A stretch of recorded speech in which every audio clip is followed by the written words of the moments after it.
Hello, ladies and gentlemen.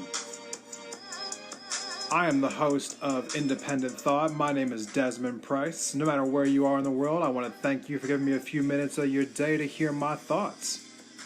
As always, we have a great show for you today. Now, here are our topics. Hello, everyone. Welcome back to another episode of Independent Thought. My name is Desmond Price.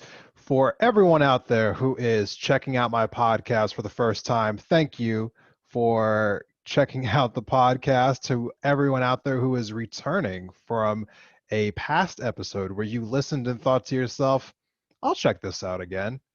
I appreciate it also.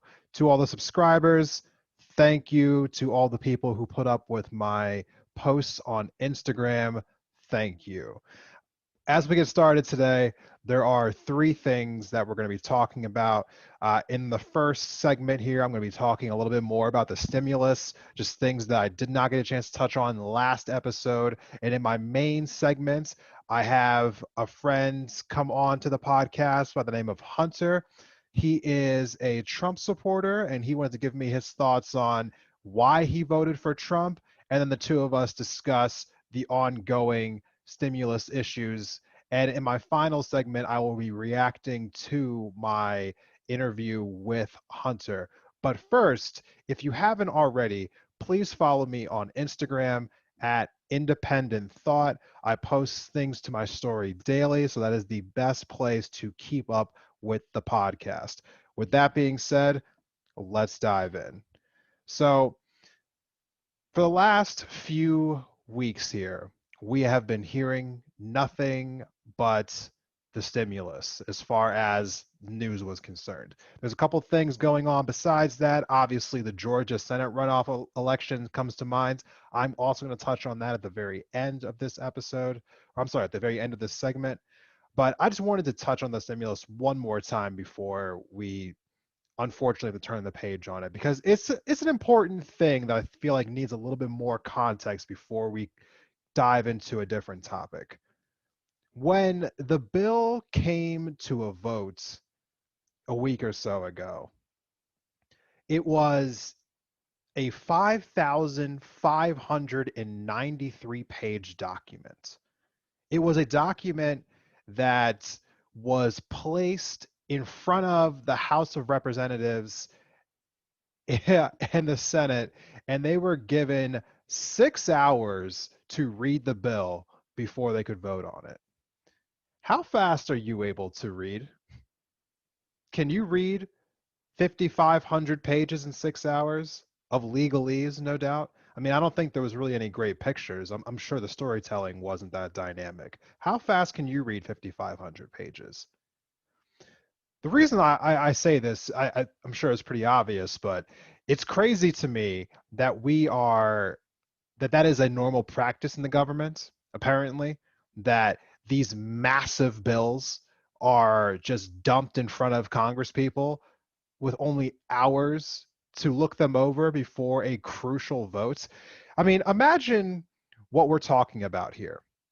We are currently living in a time where there is so much economic uncertainty that all we are asking for is for the government to give us our money back because we need it more than ever. And they are in the most just asinine ways possible going about this process. They are creating a giant spending package that is sending money all over the world instead of keeping it here in this country. And they're trying to tell us that there's really just not that much money left over for us. Can we talk about really quickly where some of this money is going? Because we've been hearing for a couple weeks now that they don't have enough money to give us these $2,000 checks that everyone's heard about. They're like, oh, you're lucky you got the $600 checks. Nancy Pelosi herself said that we should feel lucky that we're even getting $600 checks. So where is all the money going that is in this bill if it can't go to us? Let's take a look. $86 million is going to Cambodia. $134 million is going to Burma. $1.3 billion is going to Egypt. Pakistan is getting $25 million. $450 million is going to Ukraine. $700 million is going to Sudan. Why? Now, I don't know what those countries are going through right now. I'm not that, like well read on the struggles of those individual nations right now. I don't know what's going on over there. But the question needs to be asked, why are those nations getting our taxpayer money? Why is the money that's coming out of our checks right now going to other nations during a time of crisis when we need that money? I'm not saying that those people don't deserve it. I'm not saying that they're not going through troubling times themselves. I'm not saying we shouldn't help them. But ask yourself, does it really feel right that at a time when we are struggling mightily, that we are sending money to other countries? I'm not saying we shouldn't do it in different circumstances, but it does feel a little weird that we're doing it right now. It doesn't feel like a good idea to me. Tell me if I'm wrong. DM me on Instagram or on Twitter. Tell me your feelings on this because I am very conflicted. I'm less conflicted about some of the other money that's being used in this package. There is there's $60 million that's going to the Kennedy Center. The Kennedy Center, just for reference sake, is a performance art studio that is in Washington, D.C. Not a bad way to use money, but the problem with that is that the $60 million for the Kennedy Center is a center that is currently closed. So money that could be going to businesses that are trying to stay afloat is going to a facility that is closed, has been closed for months, and it will continue to be closed for the foreseeable future. Doesn't make sense to me. But then again, tell me if you think I'm wrong. There's also $560 million going for FBI construction projects. Okay. And then finally, there is $1 billion going to Smithsonian's. Again, I like Smithsonian's. I've been to multiple of them. I love going to Washington, D.C. and seeing the numerous Smithsonian's. I believe there's over 50 of them. I in no way think that that is a waste of money, but the question is that where the money should be going right now? Is that the best use of our money currently? Is $1 billion into Smithsonian renovations the best way to use that money currently in this economy, given what everyone's going through? I mean, has anyone really quantified what we're going through? There is currently over 200,000 businesses that have closed permanently since the beginning of this pandemic. That is people who lost their way of life permanently, not temporarily, permanently, never opening their doors ever again. There is an eviction crisis happening across our country right now where over 40 million people are facing evictions. And we have millionaires like Nancy Pelosi, who I will point out is worth $114 million herself, having never worked anything other than a public service job in her entire life, where you only make 175K a year. So try to tell me how that math works. But I digress away from what seems like obvious corruption with the amount of money that she's worth to just ask a simple question. How is it that when we have so much economic uncertainty that we are spending money in these places that don't make any sense? And then we also have people like Mitch McConnell, who is a senator from possibly the poorest state in the country, doing everything he humanly can to keep the people of his state and every other state from getting any kind of relief whatsoever. It doesn't make any sense to me. It also doesn't make any sense to me how Kentucky continues to vote for this man. Almost 70% of Kentucky would be eligible for these $2,000 checks. Almost 70% of the people who live in that state, because the average household income in that state is so low. In fact, close to there's been almost a 40% increase in food insecurity in the state of Kentucky since this pandemic hit America. And what does Mitch McConnell do during this time? He's tried every single way possible to keep Americans from getting a $2,000 check because we have to think about the deficit, he says.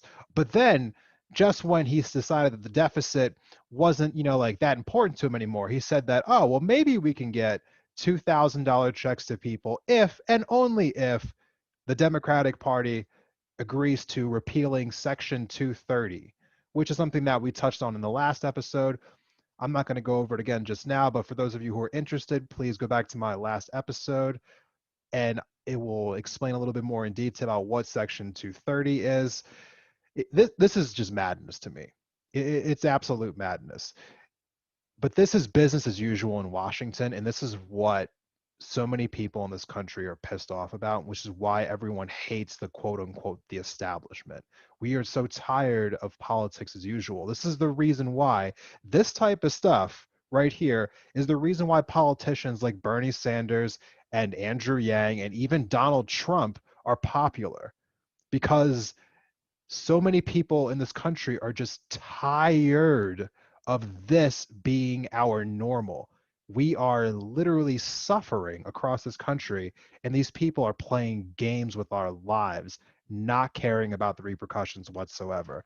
And now, not only that, but some of them are feigning to care by talking about how, well, I would support the checks, but the deficit is where it is. And I'm just so sick of everyone using the deficit as any kind of excuse. The next person who says the deficit just needs to be smacked in the face, because they do not care about the deficit. They just use it as an excuse. The only person who actually cares about the deficit in the entire country, his name is Rand Paul. And I'm not even sure if he actually cares about it, but he's been consistent on it.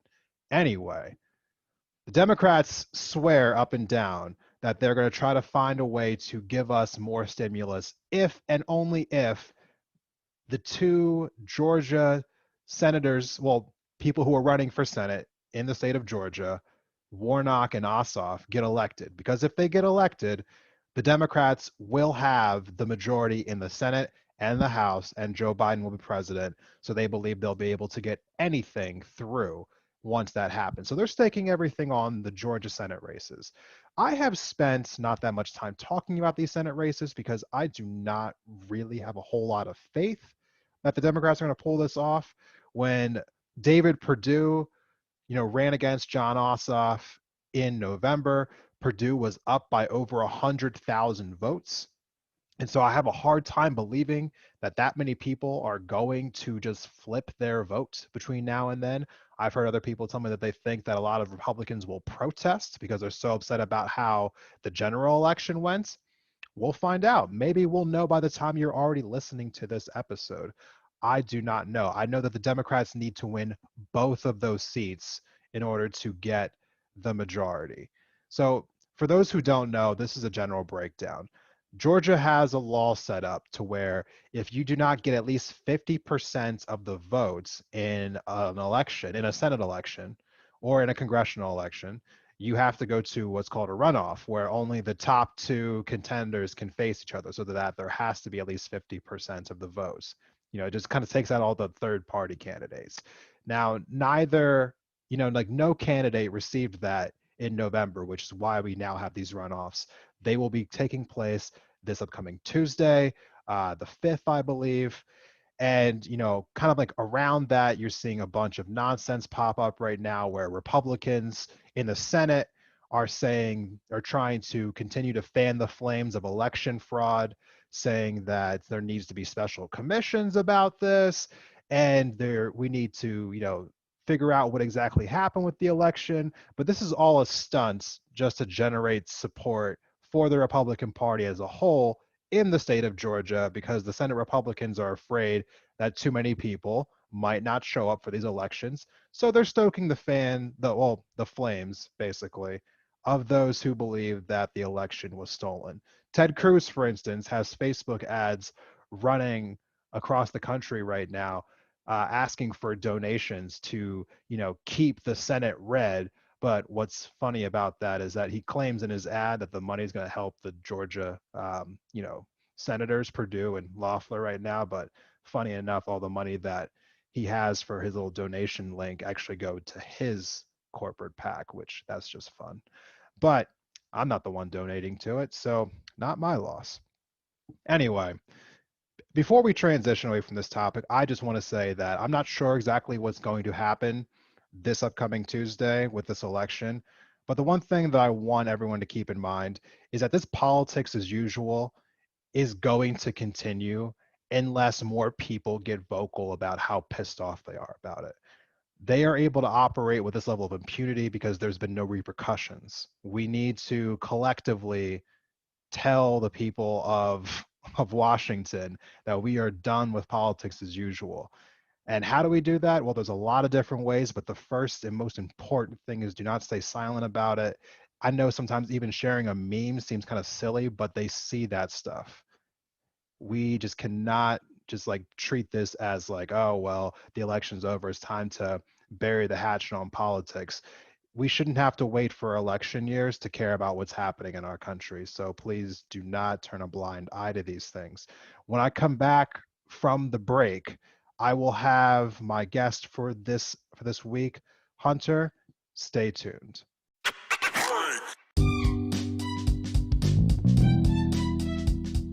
Hey, Indie Thought listeners. Has this past year helped you rediscover your creative and crafty side? Well, then you're going to love our sponsor for today's episode. Bathing Beauty's Beads is a full-service bead shop in the heart of downtown Missoula.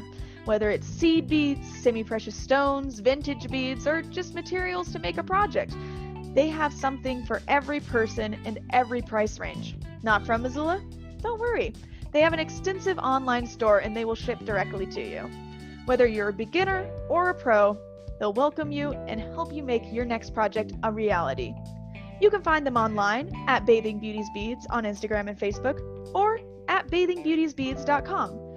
And don't forget to use offer code INDEPENDENTTHOUGHT at checkout to save 15% on your order.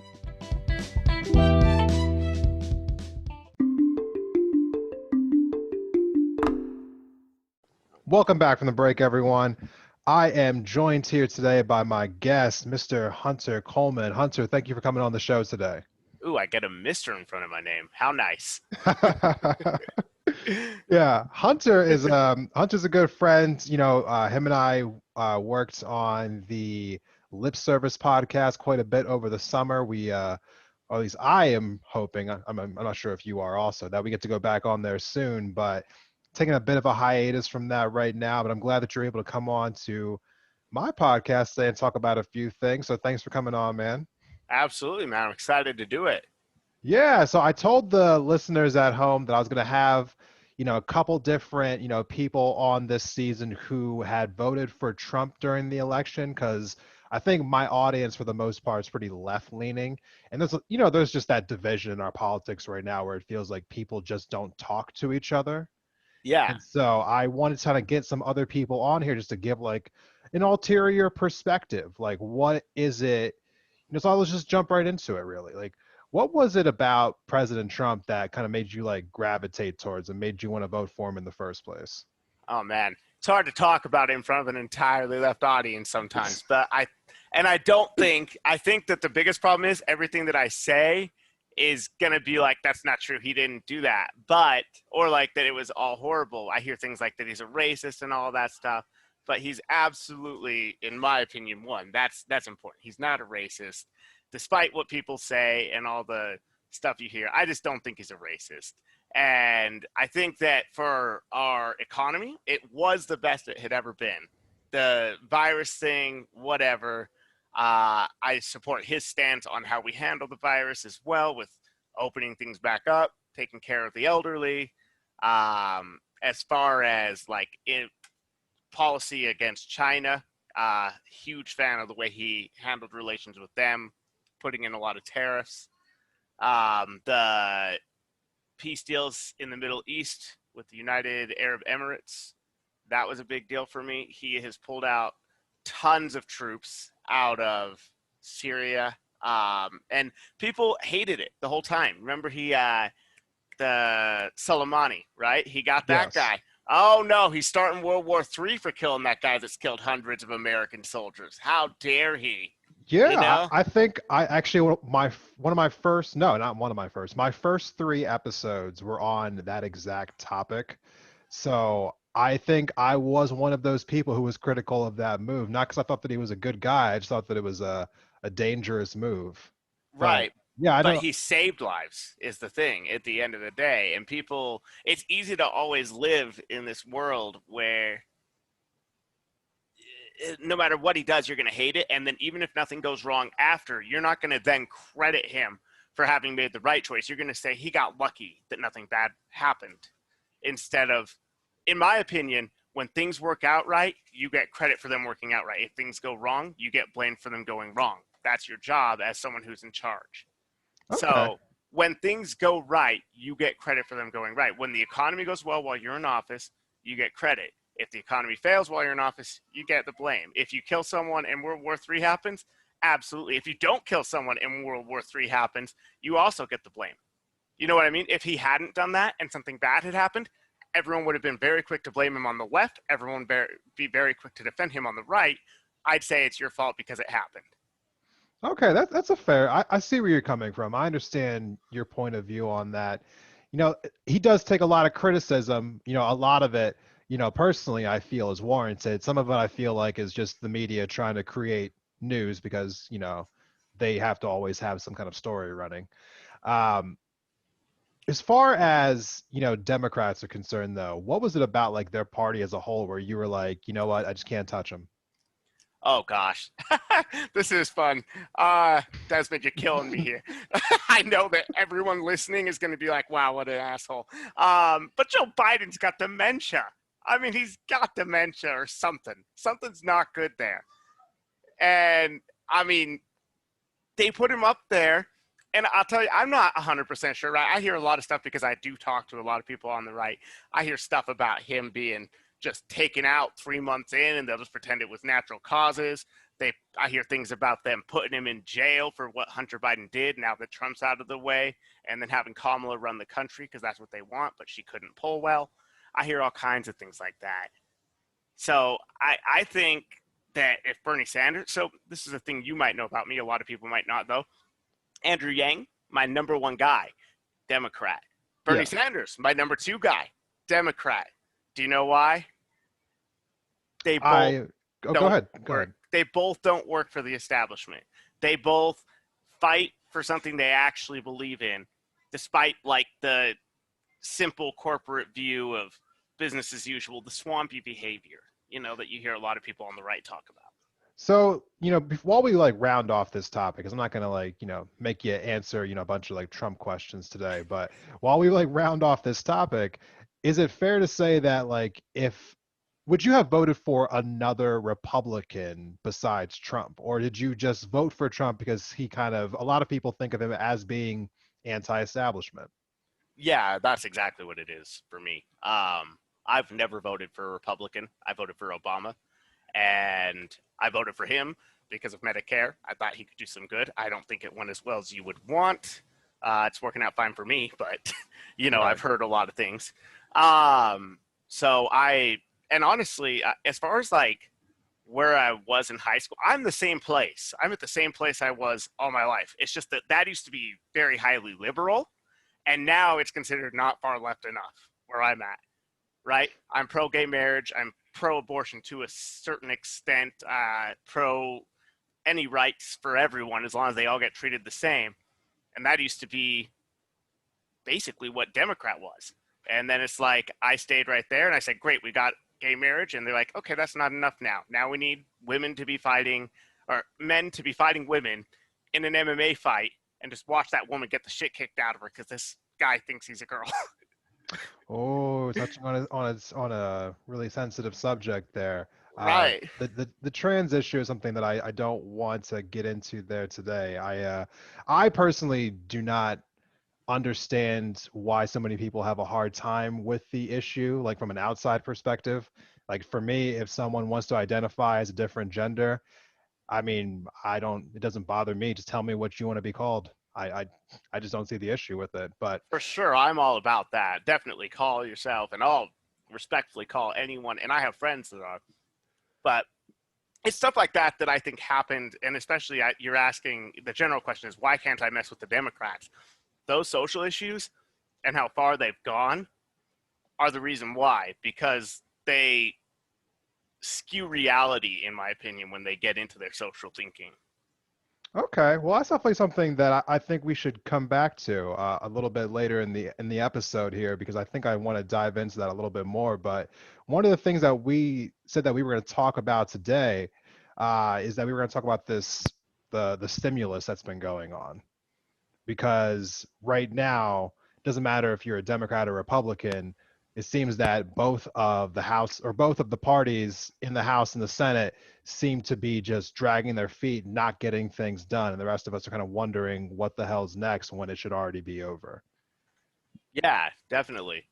Yeah, so I have, put out my feelings on my most recent episode before this, kind of like just basically attacking, both parties, talking about how, you know, there was an attempt to get things done over the summer by Nancy Pelosi in the House. That got shot down. There was an attempt by Trump right around the election to get something done. That got shot down. And now the bill that's coming to the president now is basically a joke where they're giving people $600, a one-time payment, and they're telling us that we should feel lucky to even get that. How do you feel when you hear like Congress talk about things like that? So, I mean, so in my opinion, right, and I have nothing to back it up, obviously, but I feel like it's all planned. It's all planned. It's just they know that they're not going to get anything done, and then they need more news stories, and they need to make it seem like they're doing this or that, but really they're doing nothing. And It I don't know. definitely feels that way sometimes, doesn't it? It feels like, they knew all along they didn't want to do anything, and now they just put something out there that is just a virtue signal so that both sides can seem like they're getting something done. I do agree with that. This feels like it's very centered towards the Georgia runoff, in my opinion. It feels like both parties are trying to signal to their bases that they're quote unquote trying to help because I honestly do not believe that we would be in the situation right now for getting any stimulus whatsoever if the Georgia like Senate's like seats never even went to a runoff in the first place.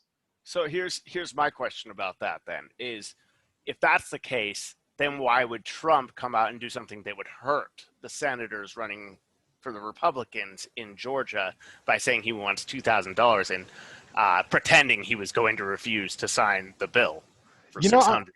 I've been hearing some reports about that. It sounds like, Trump on one hand is more concerned with propping himself up, that, he wants to seem like the president who advocated for these things because it seems as though he's going to make another run for president for the 2024 race, as well as he doesn't seem to care as much about what's happening with these Senate races because he feels betrayed by a lot of Republicans in the Senate who have not backed him enough with the voter fraud allegations. So as another perspective, would it be possible that he just really wanted to help Americans who were struggling? I don't know. I mean, it's hard for me to believe it. I mean, honestly, I'm not a mind reader. I can't read Trump's minds, but for as much time as I've spent kind of like going across his dealings, how he conducts himself, he doesn't come across to me, and this is a subjective opinion, I can't definitively say anything, but to me, he doesn't come across as the kind of politician who actually cares about helping people. And to be 100% fair, I don't think most of them are. I think there's a very, very, very few people in Congress or in government in total who actually care about helping people. This isn't really like, oh, there's a few evil people. I think they're mostly corrupt. That's Right. just how I feel about it. Yeah, I think that's one of the big intersections between you and I politically. Is I think we both agree that for the most part, there needs to be a lot of change in the political system. You know, Yes, so definitely.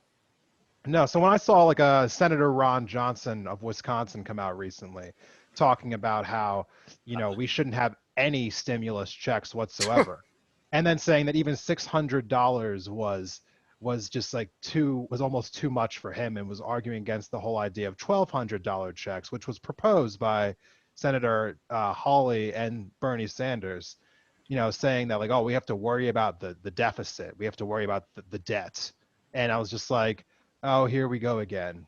Talking yeah, about the debt, which we spent how many years talking about the debt, which all of a sudden just went away completely the last 4 years. Like, does that make any sense? Yeah, I absolutely. I think they'll just say whatever feels like whatever. I don't know who. Here's the thing. I know that these people are really like me, at least at some level. They go home at night, they're with their families, they're just doing normal people stuff. So they can't be diabolical geniuses 24/7 figuring out how to manipulate and control the people, right? But Right. there are people pulling these strings like companies, right, that spend 8 hours a day at least, right? These just people are spending 8 hours a day figuring out how to control all these things and what they think is best and how basically they treat us like we're stupid, and then they tell Ron Johnson what to say, to explain to the stupid people that don't understand why $600 is bad for them, Right. and it's like that's not. Let's That's give them not their real appropriate name. Their name is lobbyists. money. That's true. For the most part, Yes. I think it is. It's lobbyists. Yeah. And So, it's their only job. lobbyists, are, for people who don't know, I'm sure most people do, but for those who don't know, the lobbyists are people who work for giant companies mostly, who will just basically hang out in Capitol Hill bribing. Yes, I'm saying bribing. Legit Uh, bribing. yeah, legal bribing Yeah. members of the House and Senate to pass legislation or to not pass legislation that will directly benefit them. And then they reciprocate by just, finding ways to get campaign contributions to said representative so that they can, run their next cycle more well funded, I guess. Right. It's Right. insane. Yeah, it's a corrupt system. It's honestly, it's hard to have a political podcast sometimes because it's hard to know. There's so much muck. It's hard to know Yeah. what to direct your attention to. But the thing that I can't like get off of is, why do they keep talking about the national debt as if they actually care about it? Because I feel like after the last 4 years where Republicans seem to spend whatever they want to, there was no talks of the debt the last 4 years. Correct me if I'm wrong. Did you hear them talk about the debt the last 4 years at all?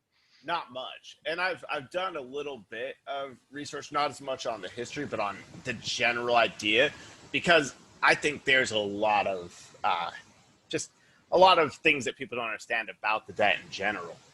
What do you know about the debt? Could you tell us anything? So, so I mean, it's still a pretty generalized thing, and of course, I'd love to hear if I'm mistaken on any of this. If there's someone that could correct me and give me some links or some information, I'd definitely appreciate that. But from what I've read, it seems like basically the way that the deficit works is that it's relative. So like if we have 25%, and we have about 25% of the world economy is in the US, and we have like 20, let me look it up again, make sure I have the right numbers. In fiscal year 2019, we had 22.8 trillion. And of course, this year it's way up from there, I'm sure. So it's probably like 26 trillion. So given that that's a really high number, right? Yeah, and there are some other companies, for example, let's see, Qatar, Mackay, Kuwait, and Brunei have some of the largest budget surpluses in the world, right? So they have surpluses where we have a deficit of 22 trillion as of last year. And here's the thing, though, they're not in better shape than us at all. So that makes it seem like the deficit is kind of a joke and an arbitrary arbitrary boogeyman. I'd call it a boogeyman, right? They just scare you with it, even though they don't know what it means. Right. And the reason that happens is because it's firmly in the middle of the pack in relative terms, right? So you'll have people that, like if UK has 22 trillion in debt, and we have 2 trillion in debt, 22 trillion in debt, really, we might as well be at a surplus. That's not exactly how, but I'm trying to make it easy to understand. If you have a ton of money coming into your economy, you can have a bigger deficit and still be ahead of the game. So really, even if, and even in worst case scenario, right? Like what happens if the government just does whatever the hell they want and they say, here's $500 trillion, they just print it all out. The bad thing then is that the bills cannot all be backed by the full faith of the United States government. So money becomes worthless after a while. Well, that, but also, like, it doesn't necessarily mean inflation happens. But when someone tried to say, okay, well, I want to trade in my US dollar for a Chinese dollar or a euro, we'll say euro because I know what that one is, a yen, a euro, whatever it is.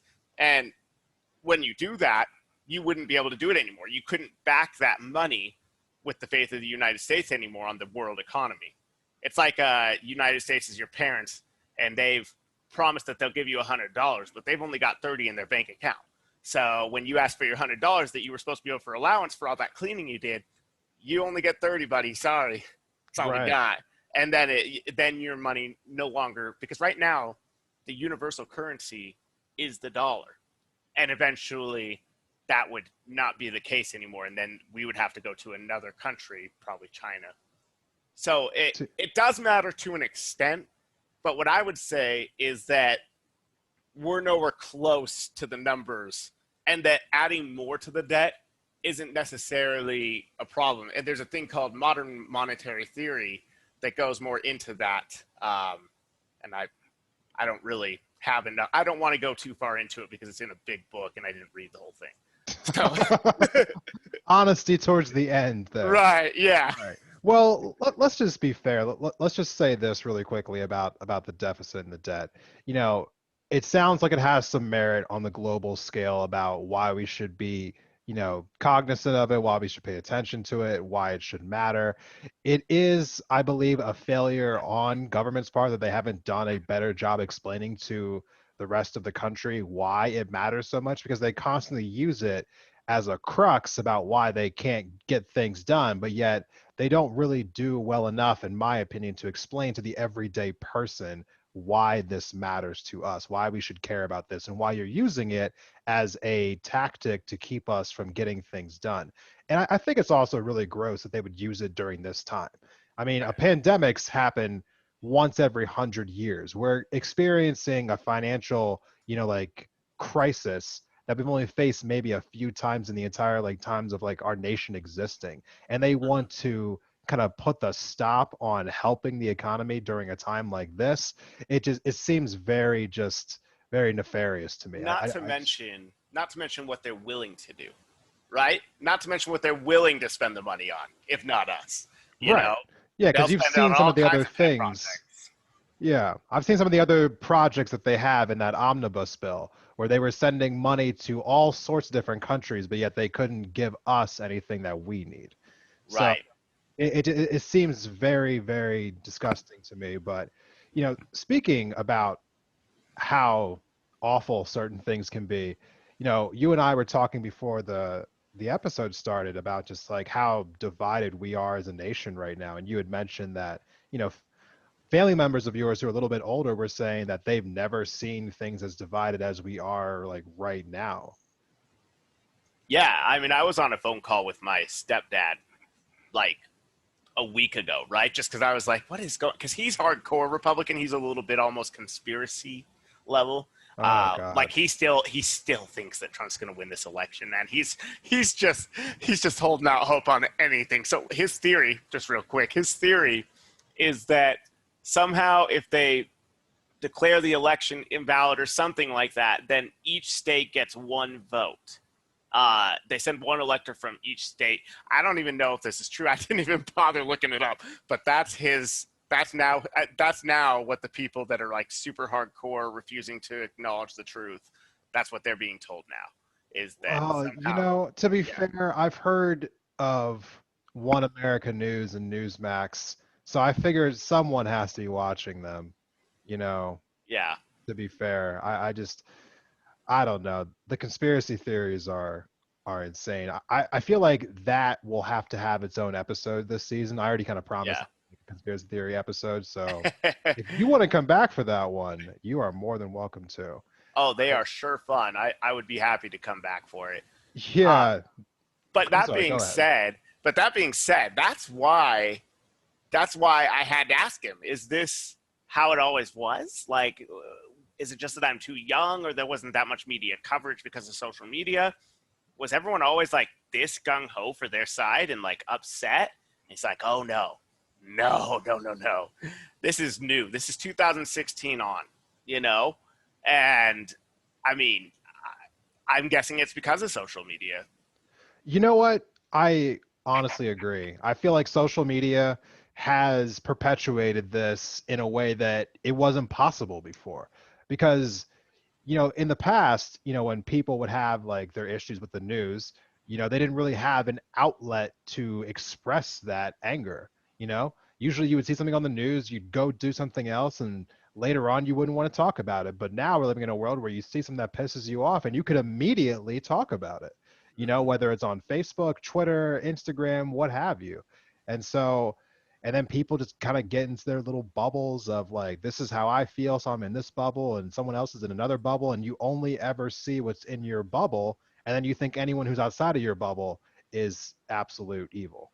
Right. Yeah, and you end up with a problem where people end up deleting all these evil people, and then they think that it's crazy when anyone disagrees with them because they've kicked all the people that disagree with them out of their lives. So, yeah, Yeah, no, I see it myself. There's people that I follow on Instagram and Twitter. I see the stuff that they post on their stories. You might be listening to what I'm saying right now. I might be talking about you. You'll never know.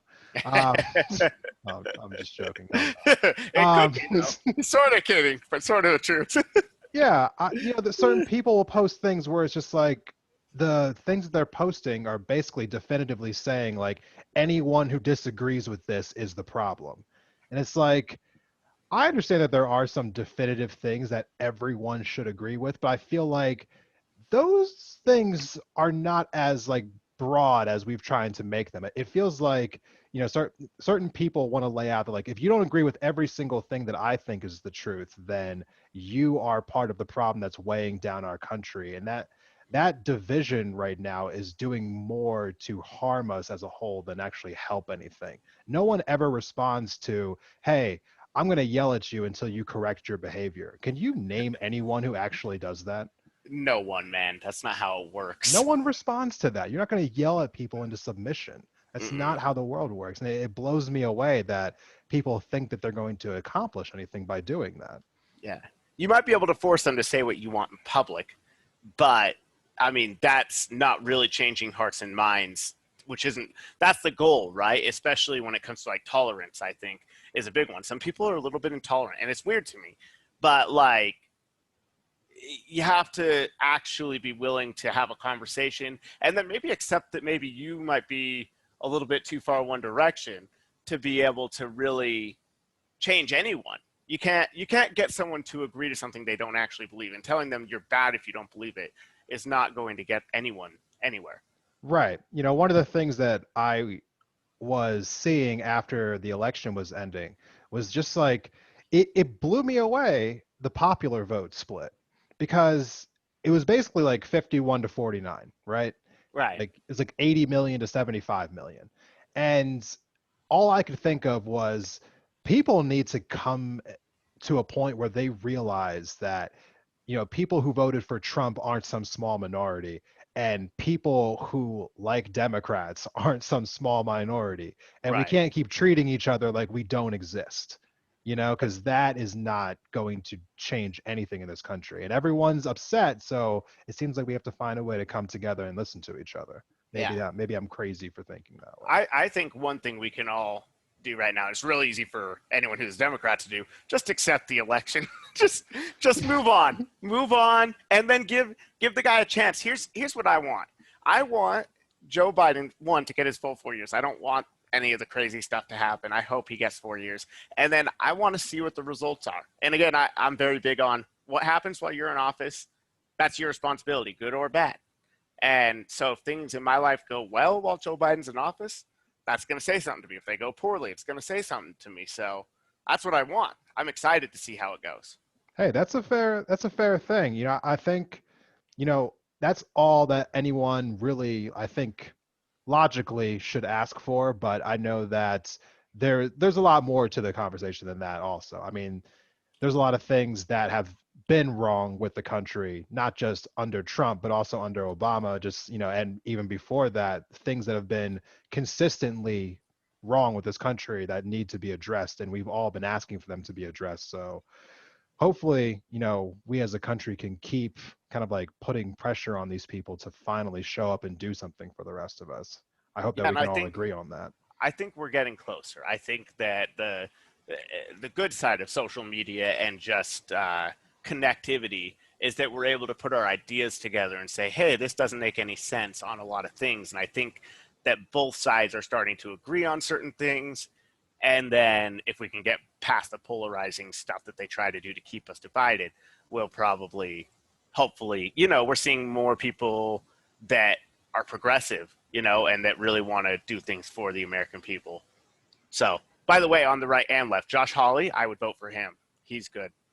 And Yeah, and I have more people probably on the left that I I will say, as we kind of close this episode out here, I was really impressed by, his push for the $1,200 stimulus checks, where he was willing to stand with Bernie Sanders. I mean, can you talk about trying to make yourself a bigger, mm-hmm. like target in the Republican Party than, standing with Bernie Sanders on an issue? I'm sure that Absolutely. he'll have a hard time with that one for the next few years. But, good for him Yep. because whether or not it was a legitimately, something that he really cared about or just a political stunt, either way, it takes courage. And it was what he was saying was the right things that needed to be said. So Mm-hmm. I applaud that.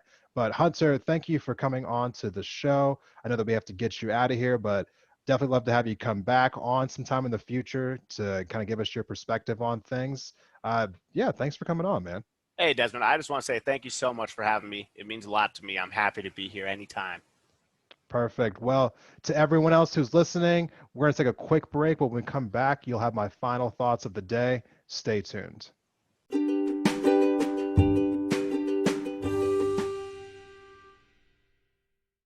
Welcome back from the break, everyone. Thank you for sticking with us on this episode of Independent Thought. For those who have not already, please subscribe to the podcast and leave us a 5-star review if you wouldn't be so kind. And if you're able to, down in the episode notes, please donate to the podcast by clicking on the support link. So, as we conclude this episode, I want to just kind of like reflect on the conversation I just had with Hunter. Hunter is someone who I knew in Great Falls, Montana, where I also used to live. He now lives in Salt Lake City, so I am definitely collecting people from all over the country to come on this podcast. Actually, I forgot to mention in the last episode that my previous guest was from Houston, Texas. I've been telling people where everyone's at in the country. But anyway, that's neither here nor there.